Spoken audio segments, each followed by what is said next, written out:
Okay, I just had a crazy morning pulling a knife by the blade out of the laundry. So um, I am frazzled, but I'm ready to get into my very long paragraph of news, food news updates for the week. Number one, usually I try to match the episode photo to something from that week. I try to use a photo from the week that I'm talking about. And I stayed true to that. I posted a photo of fresh turmeric, but I didn't talk about it. And I did mean to talk about it. I don't know what to do with the fresh turmeric besides taking flash photos of it at night and posting it on the internet. Um, and of course, I made curry and forgot to use it. I guess I should grate it into some curry. I don't know. I mean, I guess you'd treat it as a ginger, but I'm not too crazy about the actual flavor of turmeric. I think the coloring power of it is great. I guess it's good for you, but I'm not sure what to do. Pickle it? I don't think people do that. I'm not sure. I guess I could dehydrate it and powder it, but it seems like a lot of effort when I could simply I already have turmeric powder. I can't even get through the turmeric powder that I already have. So, not sure. Okay.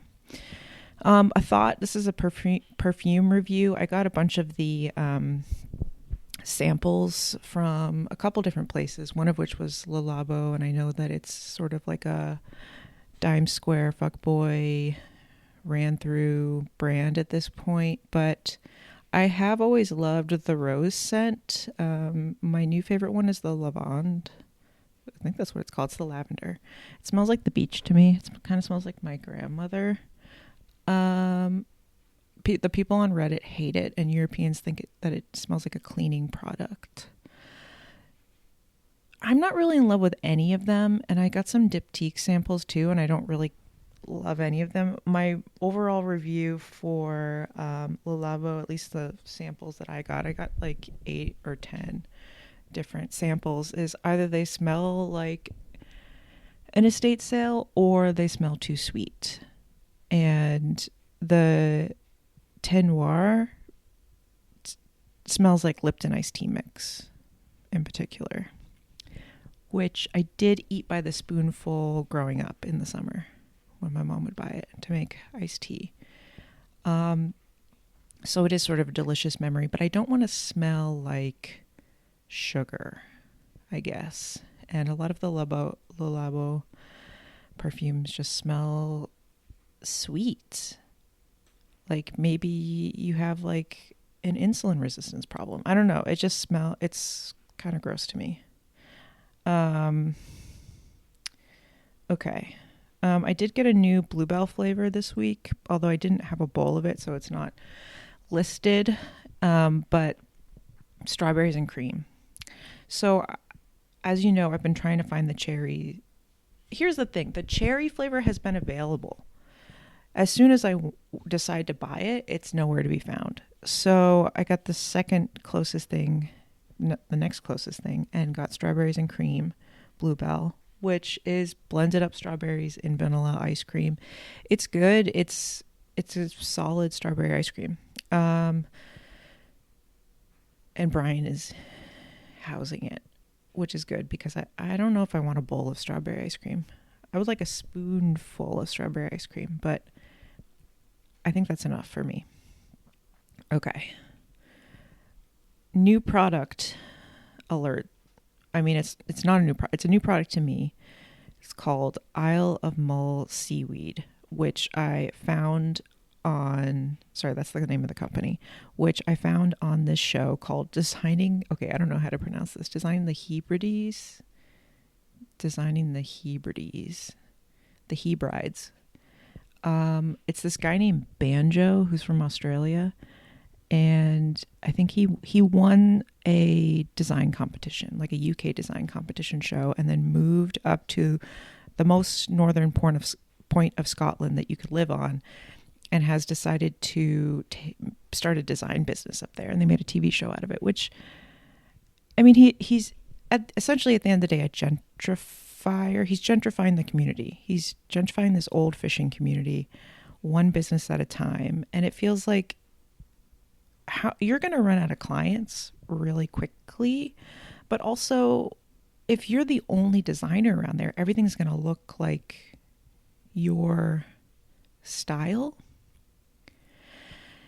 Anyway, I watched an episode where he redid a fish shop. It was like a fish, like an old family fish shop. Yeah, they sell fish. I don't know what else to call that. And they had a product in the corner called Isle of Mull Seaweed. So I looked it up. Brian said that the packaging looks like Stonewall Kitchen, which I agree with. It's seaweed chutney, which I thought was interesting. I never heard of that. I know that people eat more seaweed in the UK than we do here. It is a family-run business. They were inspired by a trip to Japan that they went on where seaweed was all over the place, I guess, and, you know, in their food, not just like in the streets. But yeah, they started a seaweed chutney. It looks disgusting. I wonder if it has a description. Spicy seaweed chutney, sweet seaweed chutney, and then they have a seaweed hot sauce. Ingredients: seaweed, tomatoes, onions, sugar, white wine vinegar, garlic, spices. Okay, interesting. I was not expecting well, I guess are tomatoes usually in chutney? Maybe. I mean, I guess you need to have some sort of like fruit to carry the chutney, be the base of the chutney. Okay. Could be good. Who knows? I'm not ordering it. It's coming from the UK. It'd be like $40 in shipping. Okay. Big news of the week is that Meadow Lane is open. And if you've been following the journey, so confusing. I went to the Durham Farmers Market over the weekend, and there is a farm there called Meadow Lane. Not the same. Meadow Lane is the store. It's the gourmet grocer in Tribeca. He is a TikTok star at this point. They finally opened. It's modeled after the very expensive grocery stores that you find in the Hamptons or other places in New York. And apparently people were being served raw chicken all weekend, and the store is closed now. Another issue that they had, again, this is all alleged, and another issue was that the soups were not properly labeled. Their allergens were not properly labeled. So someone with a dairy allergy tried the chili, I heard, allegedly, and there was cheese in it, and that person had an allergic reaction. So, you know, these are all potential lawsuits, especially the allergen issue. I've been hearing a lot of commentary about it. I mean, these people are going in and dropping like $300 a person on chicken nuggets, chicken salad. I mean, things that are appealing, but it is extremely expensive. It is sort of insane to me that raw chicken is being served. And I guess I'm wondering, and I could have done more research, but the guy who's opening this, I guess he's his family are billionaires somehow. I'm not really sure if he has a food background. And the reason I think that is because I think if he did have a food background, he never would have opened the store. Because it is so complicated. It's so risky. There's so much involved. If he had a food background of any kind, he would know to not serve raw chicken, or include allergies for prepackaged foods. I just don't understand if he has all these resources and finances to support this venture. I mean, obviously permits, yada, yada, health code, health department regulations. It took a long time to open this. I mean, you must have had a consultant, someone failed him along the way, not telling him that he needed to do these things. And it's kind of scary that people without food knowledge, food safety knowledge, are just opening places like this and making people sick. It makes me think of the episode of King of the Hill where Peggy makes chicken tartare. which I guess people do actually eat. And I do hear that our chicken fears are not real. You can't eat undercooked chicken. I don't want to. And I'm sure people paying $30 for chicken nuggets don't want to either. Don't want to get sick, allegedly. Okay, good luck to them. Benchwarmer bagels. I've talked about them. I have praised them before. They are a bagel shop that Bolted Bread opened. I actually opened a bunch of I just ordered a bunch of Bolted Bread pastries for Thanksgiving, which I am excited about. Anyway, they have this bagel shop. It's good. I staged there once, and Brian went there the other day at work and had the most interesting sandwich that he said was bad, and he was mad about it because it was expensive. It's not a cheap bagel place. Okay, I remember this was one of the first places I ate out at when I moved to Raleigh, and I think I spent like $15 or $16 on a bacon, egg, and cheese and a coffee, and I was just shocked. Like, I was like, oh, I'm moving to the South, like a mid-tier city. It's going to be so affordable compared to Chicago and New York, and then that happened. So a more expensive bagel place, but they are milling their own grains and buying local grains, so happy to support. But let me just tell you what the sandwich was. Bagel sandwich. It was whitefish with Lay's potato chips, pickled corn, and salmon roe.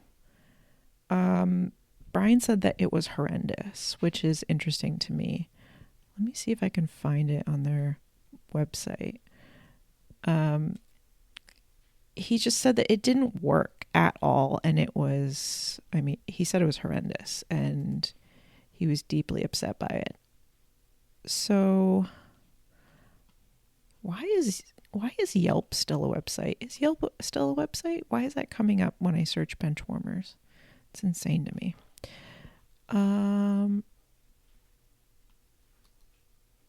So they have a fried bologna sandwich. They smoked fish spread.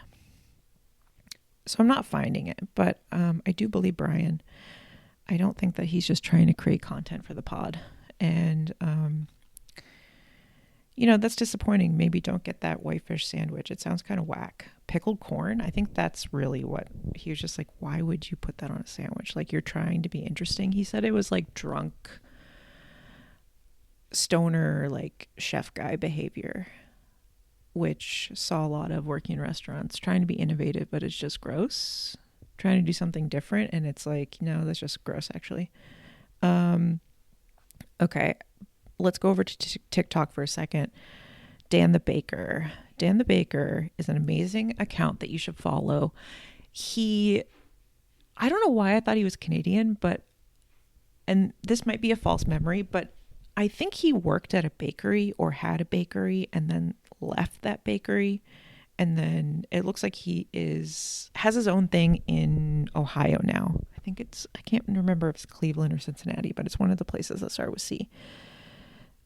And he specializes in super high hydration bread, and the crumb structure of his bread is always miraculous.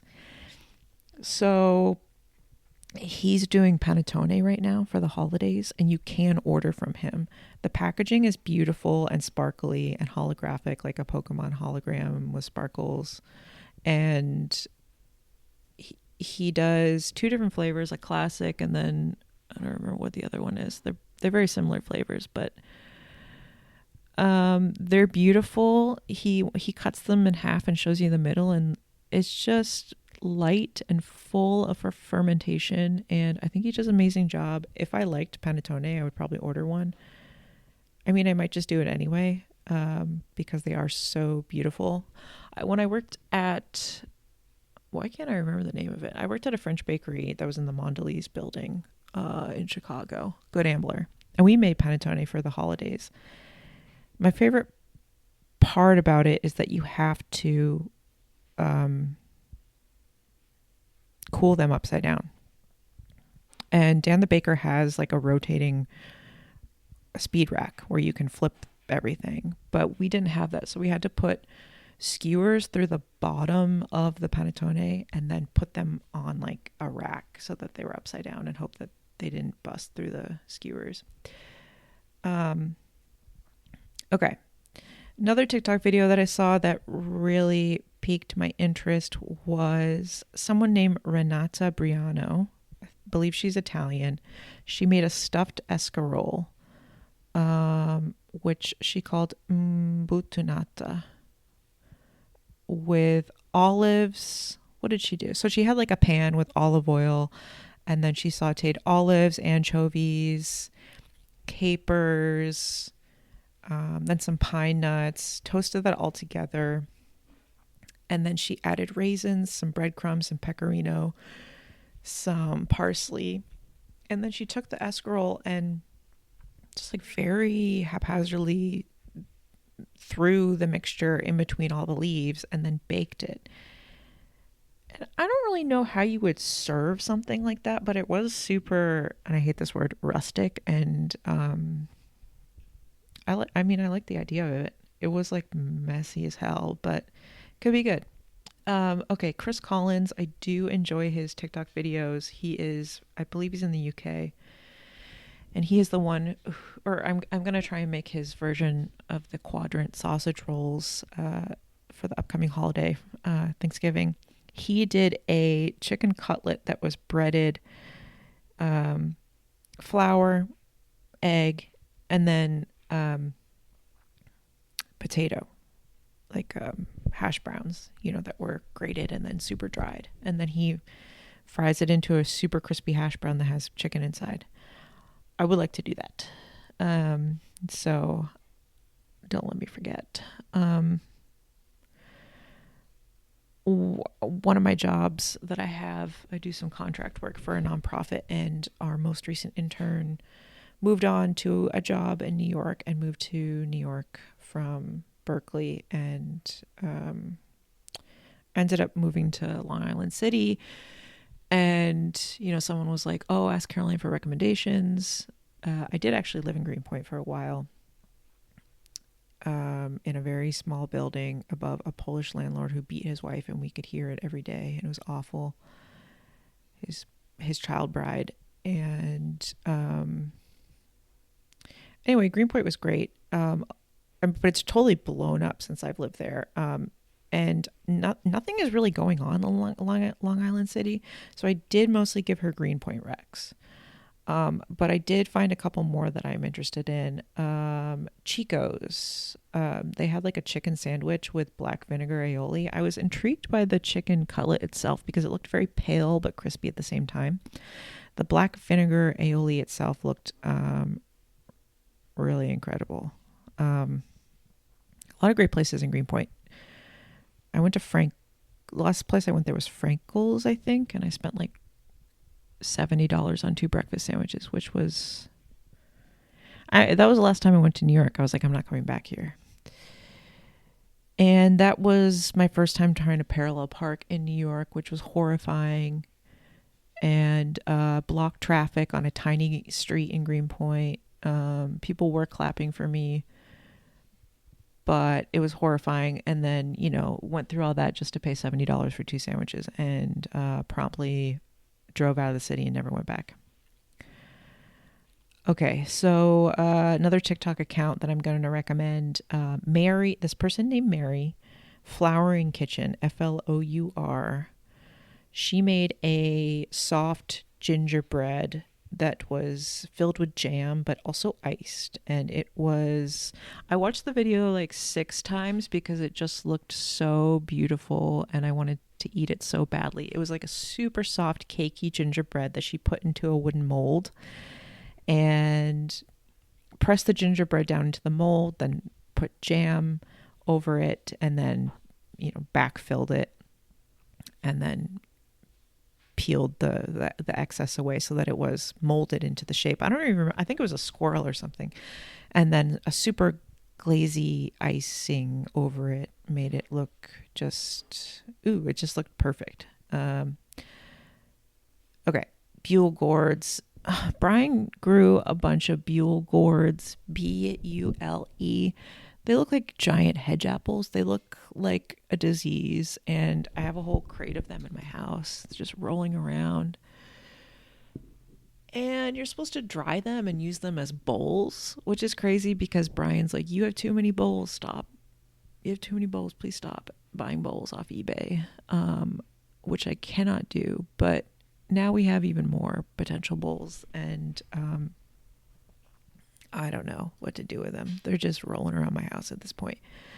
I'm going to shout out Murray's Cheese in the West Village. I used to live next to it, and most people do know it for their cheese, but I'm going to let you know that if you are looking for a really good coffee milkshake, you should go to Murray's Cheese. I do want to give a shout out to Qdoba. I've only been there once in New Jersey, probably 15 years ago. And I wrote down a thought. It tastes like you've been to the mall. Okay, some Michelin star news. People are bleeding Michelin stars left and right. People are losing their minds. And I don't remember what the place is, but it's Jiro Dreams of Sushi. I think they lost a star. Alinea lost a star. So sorry to them. I don't know if I should even care. I don't think we should care as a society, but it is interesting that they're docking all these stars. Like, is the bar higher now, or are these restaurants getting worse? I don't know what is going on. I did sit in front of Grant, the founder of Alinea, on an airplane once. Not to brag. I was in coach. Okay. So this week I'm doing a lot of Thanksgiving prep, and I did make a lemongrass simple syrup from all the lemongrass that Brian brought home from work. They're growing all kinds of stuff at that student farm. Turmeric, lemongrass. I mean, lemongrass is disgusting. It tastes like fake lemon. It tastes artificial. So my sister Anna sent me 2 bottles of Leatherby. She sent me a pear cordial and a palm aperitif. If you're from Chicago, you probably know what Leatherby is. They make that gin in the square bottle, and they make good products. It's very floral, very like extra floral. Everything is a lot in a good way, I guess. And so Anna sent those ahead of time. They are in the fridge. I did order like Martha Stewart glasses. They're these glasses that were designed for ships so they don't fall over, which I need. I don't have a lot of stemware because one of my cats hates stemware, and if there is stemware out on the table, he will knock it onto the floor as fast as he can. So I am taking a risk by buying stemware, but I am having people over. I'm at an age where I need to have some sort of stemware. I'm sick of using the stemless wine glasses and making my wine warm with my hands. So we're going to try it. We're going to see if the cat breaks them all, but they are designed for ships, so hopefully they will not topple over like a wine glass. They're pretty. They're like an hourglass shape, I would say. Like a martini glass top, and then the bottom is like kind of, I don't know how to describe things, I guess. How do you describe glassware? It's sort of like, has ridges. I don't know. I don't know what to tell you. So anyway, I made this lemongrass simple syrup to put in this cordial if it needs a mixer of some kind. I'm probably just going to end up throwing it away because it's disgusting. So the first year that I moved here, I got raw or like young pine cones off of the pine trees around me. And then I put them in a jar with some juniper berries and then filled it with sugar. And it's been in my cabinet for like 4 years now. And I thought, okay, I need to do something with this. And maybe it'll be good in the cocktails. like a pine juniper syrup. And I opened it and I think I made alcohol by accident. So I did throw that away. Daiquiri ice cream at Baskin Robbins is something I learned about on TikTok this week. It sounds interesting. There is a girl and her dad who drive around the country, or I mean, I think they do have lives besides this, but every chance they get, they try and find standalone Baskin Robbins locations and inquire to see if they have this flavor called daiquiri ice. And if they do, they just like buy them out and then they hoard it in their freezer. I have never had it. I don't even know if I've ever had Baskin Robbins ice cream, to be honest, but it does sound appealing to me. I do love a daiquiri, and there is a margarita pie. I think it's a Bon Appetit recipe that my sister made. Hannah made it a couple times, and it is delicious. And I can imagine that the daiquiri ice might be delicious in a really interesting way, in a really refreshing way. Okay, product review that I had teased, Refresh brand plant-based gum. I got the raspberry flavor. I have since donated it to my office. It was disgusting. I had one piece. It immediately crumbled in my mouth. And then I don't know if it was extra juicy or what, or if it made my mouth fill up with saliva like I'm about to throw up. But there was so much liquid in my mouth that I had to spit it out. And I would describe the flavor as vague. It's like a vague, maybe fruit, like a distant fruit flavor. It was disgusting. And the last thing I have before I get into this is, get into what I ate last night. We're almost at half an hour. Yogurt Club. So apparently there is a place called Yogurt Club that I found in the comments of all the Meadow Lane videos that people are, the Meadow Lane review and scandal videos. In the comments, I found someone talking about Yogurt Club, and I thought that's a place I like the name of that. I don't know that much about it. Besides, I thought it was a frozen yogurt shop, but someone said that it is dried out yogurt. It's like yogurt that has been strained to the point that it's like dried out and like super thick. So that's what I have for you this week. That's the latest food news. Okay. 7 a.m. Sorry, November 10th, 2025. It was a Monday. 7 a.m. Counterculture coffee with half and half made at home and a bowl of bran flakes with milk. 9 a.m. A cup of coffee with half and half and a sliver of a raspberry Kringle at the office. 10:30 a.m. Leftover chicken curry with potatoes, cilantro, and onions over rice at the office. 6:30 p.m. Fried chicken cutlets from Food Lion over mixed greens with Parmesan and creamy Caesar dressing made at home. 7:30 p.m. Bluebell cookies and cream ice cream. I got to the office on a Monday morning. Nobody really comes in on a Monday. And I opened the fridge and there was a giant Kringle. And if you don't know what a Kringle is, it's a giant pastry that is ridiculous because it takes up so much room, but there's nothing in the middle. It's like a giant hula hoop. It's ridiculous. Like, storage wise, it's impossible. So it took up the whole fridge, and it could have fed like 8 people.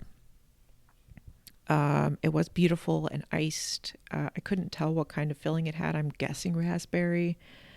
Might have been like a mix or like a apple or something. I feel like a lot of berry flavors are diluted with apple fruit anyway, so it's hard to tell. But I'm wondering where it's from. I see that my local store, Harris Teeter, which always gives people a laugh when out-of-towners come and see a grocery store named Harris Teeter. It looks like they have Kringles, so it could have come from there. The packaging didn't say anything. The packaging was blank, so I don't know. There are a lot of people from like Minnesota and Wisconsin who work at my office, and I'm wondering if one of them ordered it from somewhere, or it's definitely from somewhere based on the packaging, but I don't think someone made it at their house. But what a delight. The problem with being in the office on a Monday alone is that there are always like fun things in the fridge, and I don't know if I can eat them or like where they came from. Like the time I came into the office and there was a delicious cake with photos of a cat on it, and I just wanted to know where the cake was from. And we do have like a channel at work on Microsoft Teams where you can like make announcements, and it feels weird to be like, it's like really important announcements. And I did think, should I alert everybody and ask them where the Kringle's from? That would be crazy. I'd probably get fired. Got some fried chicken cutlets from Food Lion. They're back, or I just showed up at the right time and they were there. And I bought the 2 last containers of the fried chicken cutlets that were supposed to be Nashville hot flavor, but they definitely weren't. So I guess they were just mislabeled, but they are great over, a Caesar salad made with Brianna's dressing, which I think is my new favorite Caesar dressing at the moment. Okay.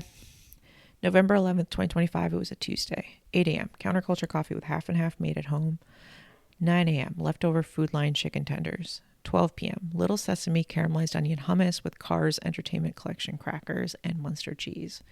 6 p.m. Italian hot sausage and tortellini soup with onions, golden pinto potatoes, mixed greens, and Parmesan made at home. 7 p.m. Bluebell cookies and cream ice cream. Okay, review time. Little Sesame caramelized onion hummus. It's not as good as the jalapeno, the herby jalapeno flavor, but it is good. It's just not as, how do I describe this? The herby jalapeno is distinct enough from the hummus itself that it's like, oh, this is flavored. The caramelized onions sort of just make the hummus sweet, like a little bit sweet. There wasn't as much weird water leakage though with the caramelized onions, which was nice. It was fine. I don't know if I would buy it again, but I definitely would buy the herby jalapeno flavor again. And I did get a box of Cars Entertainment Collection crackers. I got a couple of them. They were on sale. And they're super fun. They have like the digestive crackers and the sweet wheat crackers. And they have these, it's mostly different shapes of water crackers. And this one round cracker, or some cream crackers. And then this one round cracker that has like a really cool like grid pattern on it that is very short is the right word, like a shortbread. It's like it crumbles, it's short, and that was delicious. It must have some butter in it or something, or a fat. So that was fun. But every time I do see the Cars Entertainment Collection on the box, I do think of Charles Entertainment Cheese, which is Chuck E. Cheese's full name. Okay. November 12th, 2025. It was a Wednesday. 7 a.m. Counterculture coffee with half and half made at home and a bowl of bran flakes with milk. 10 a.m. Leftover chicken curry and a cup of coffee at the office. 6 p.m. Leftover sausage and tortellini soup and garlic bread from Whole Foods.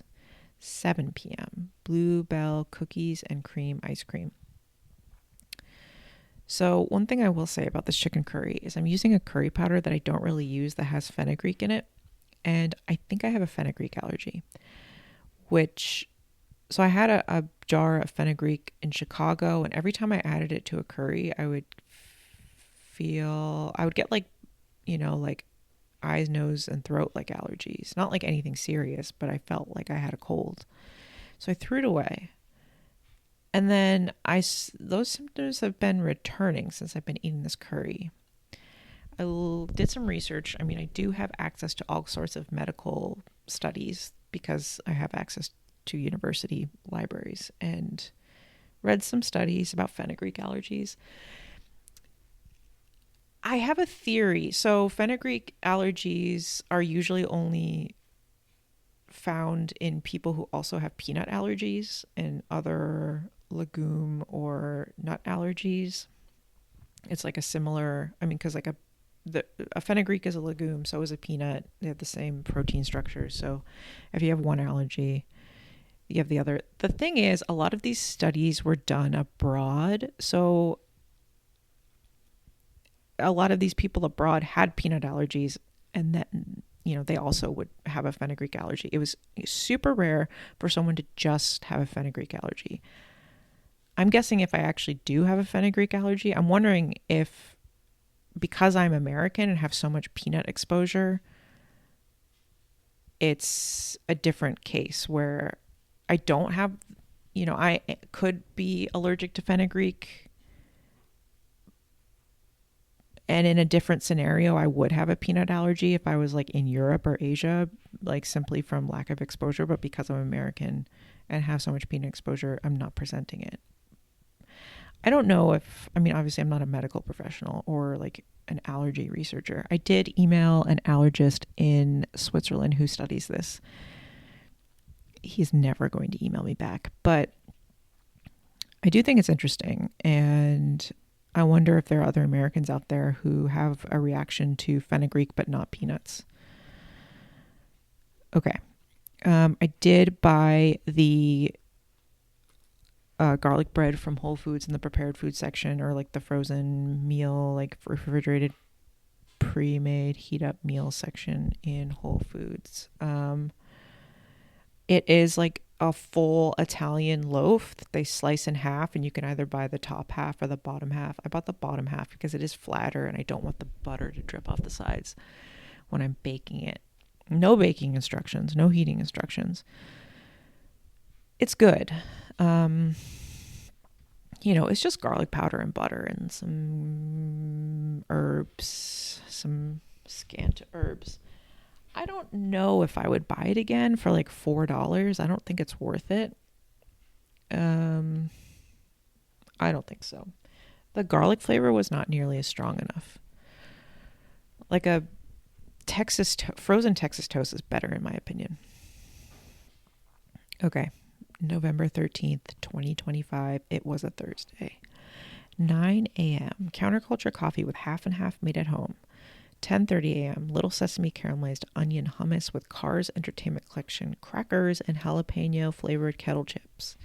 2 p.m. Grilled Munster with Dijon mustard on olive oil toasted La Farm sourdough made at home.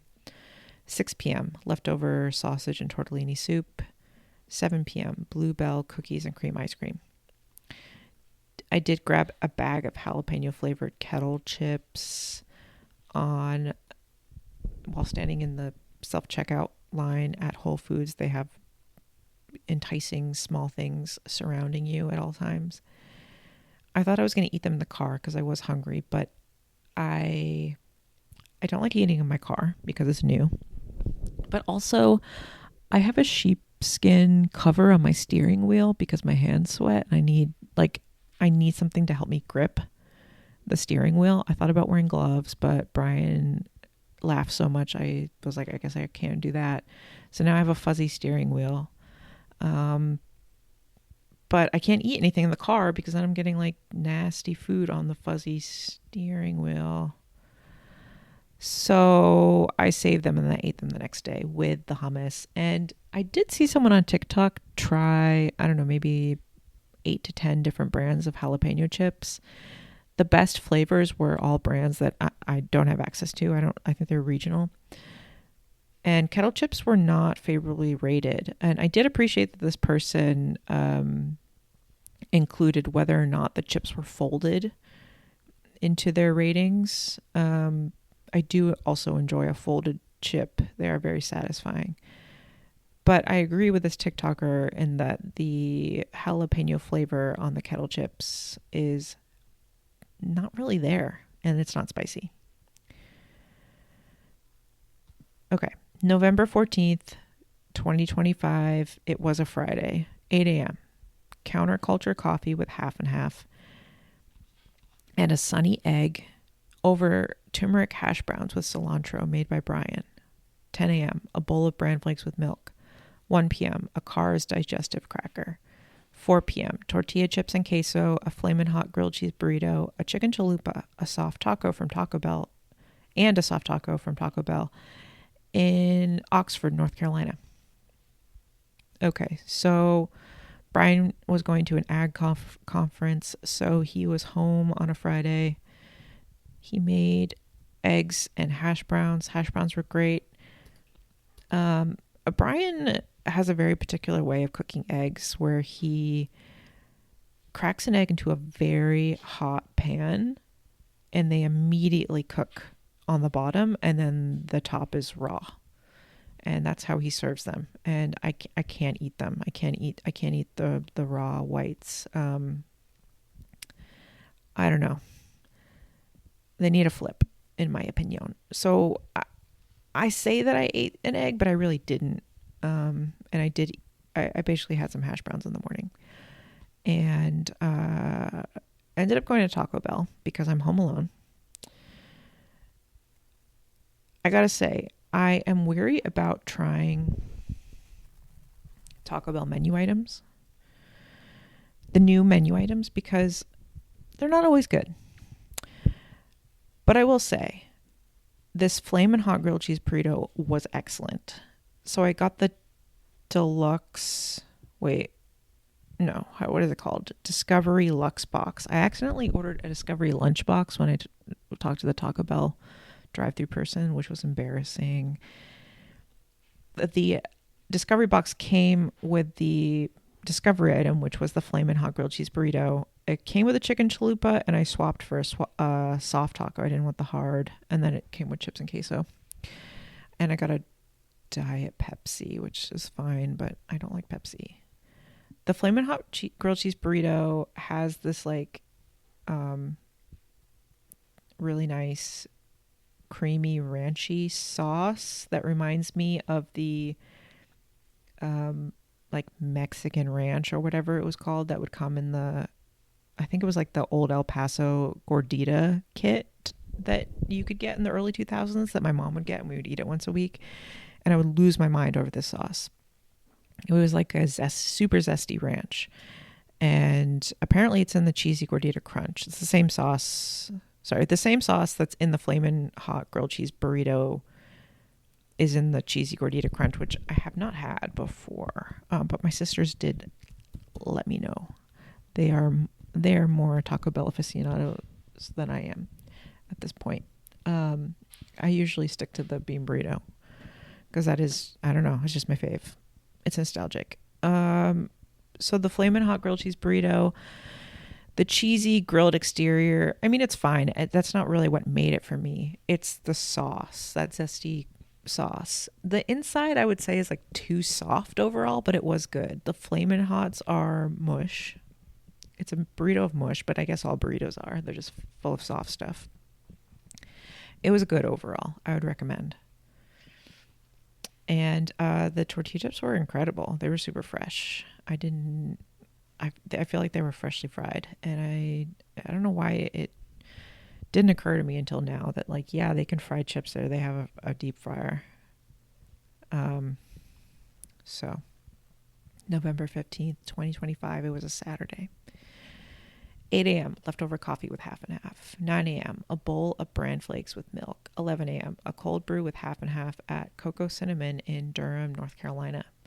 2:30 p.m., a fried flounder roll with tangy coleslaw, tartar sauce, Texas Pete hot sauce, and a side of honey hush puppies from Saltbox seafood joint in Durham, North Carolina. 8 p.m., a small bowl of Bluebell cookies and cream ice cream. Okay. So I did go to the Durham Farmers Market that morning. ended up going to Coco Cinnamon to do some work. There are 3 of them in Durham, and they use Little Waves coffee. That's their roaster, Little Waves. They make amazing coffee. It is extremely expensive, but it makes a really great gift if you want like a really impressive coffee to give to somebody. So I would highly recommend that. And they do have some more like, affordable, still nice, but more affordable blends. But like a lot of single origin, small farm type of coffee. So I guess, let's see. I went to Saltbox, which, if you haven't heard of Saltbox Seafood Joint in Durham, they've won a James Beard Award. They've been around for a long time. It's always been hyped to me, and I think that concerned me. I was like, oh, it's going to be disappointing. It was incredible. And I do, restaurants can be so disappointing. And it's really a joy to have a restaurant experience that is not a letdown and is worth the money. Like, I don't regret, I dropped like $40 just for me, which ended up being like 3 meals, but money well spent, and I would go back for sure. So they have all kinds of fried fish. You can get a platter, you can get a roll. I ended up getting the fried flounder roll. The flounder is, I guess any of the fish is breaded in more of like a cornmeal crust, Southern style cornmeal crust. The fish was delicious. It was piled so high on the roll that I had to eat a bunch of the fish in order to pick up the roll and eat the sandwich. Very generous portion. Comes with a tangy coleslaw on the side. You can get it on the sandwich or on the side. I got on the side because I drove all the way back with it home. I got a tartar sauce, which I poured over it, which was delicious, super tangy. And then Texas Pete hot sauce packets that they give you, which was great. And they're known for their sweet tea, which I didn't get because I'm not a fan. I'm sure it's great. I really wish I had gone there with somebody else to share a bunch of stuff. But I did get a side of the honey hush puppies, which they are also known for, which were incredible. They're like a standard hush puppy that you would get in the South, but they're way crispier. They have a super great crunch on the outside while being soft on the inside. And then they're coated in a honey that is also very well salted. So it's like a salty sweet. And I did find a recipe for their slaw on Savieur.com, which, just to give you a sense of like how many layers of flavor are in all of these components to the sandwich. It's like so much flavor. It's nuts. It also comes with little lemon wedges, so I put lemon all over the sandwich. Just layers of acid, and the roll itself looked very simple white bread, but it was well buttered, which was really lovely. Okay, so this recipe for the slaw: half a cup of olive oil, half a cup of unsweetened shredded coconut, 2 tablespoons of fresh lemon juice, 2 tablespoons of honey, 2 tablespoons of rice vinegar, kosher salt, black pepper, 3 tablespoons of thinly sliced preserved lemon rind, 2 tablespoons of minced chervil, 2 tablespoons of minced chives, 2 tablespoons of minced dill, 2 tablespoons of minced parsley, 2 tablespoons of minced tarragon, 2 medium carrots shredded, 1 small head of green cabbage cored and thinly sliced. And then, so, it was just like layers and layers of flavor. And then the tartar sauce itself, again, I don't know what was in it, but you could see that there were tiny green and red peppers like diced up throughout it. And if you get a platter, it comes with, there are a whole list of sides that you can get, but it comes with these fried potatoes, which are also spiced, it looks like, based on this recipe. They have the crispy potato recipe in the Savieur article as well. Coriander, fennel, bell pepper, and then they fry them in canola oil. So anyway, highly recommended. I regret waiting so long to check this place out because, again, I was scared of the hype, but super good. And I do trust a James Beard Award more than a Michelin star. And that comes from someone who worked at a place with a Michelin star, and I'm like, that was a joke. So anyway, highly recommended. While that was happening, Brian was in Columbia, South Carolina at this conference, and he wanted to recommend a place that he stopped at called Menkoi Ramen House in Columbia, South Carolina. He said he had a tonkotsu ramen that was really great. And then I ate a small bowl of Bluebell cookies and cream ice cream by myself and had the thought, here's the thought I had. I said, why don't they do an ice cream sandwich flavored ice cream? And then I thought, that's what I'm eating. An Oreo, a cookies and cream ice cream is an ice cream sandwich. It's the same flavors, chocolate, cookie, vanilla ice cream. So that was a revelation that I had, especially because I'm searching for a quality ice cream sandwich product that has real ice cream, not a frozen dairy dessert filling. I already found my answer. It's cookies and cream ice cream. November 16th, 2025. It was a Sunday. Leftover coffee with half and half and fried fish chowder from Saltbox. 12 p.m.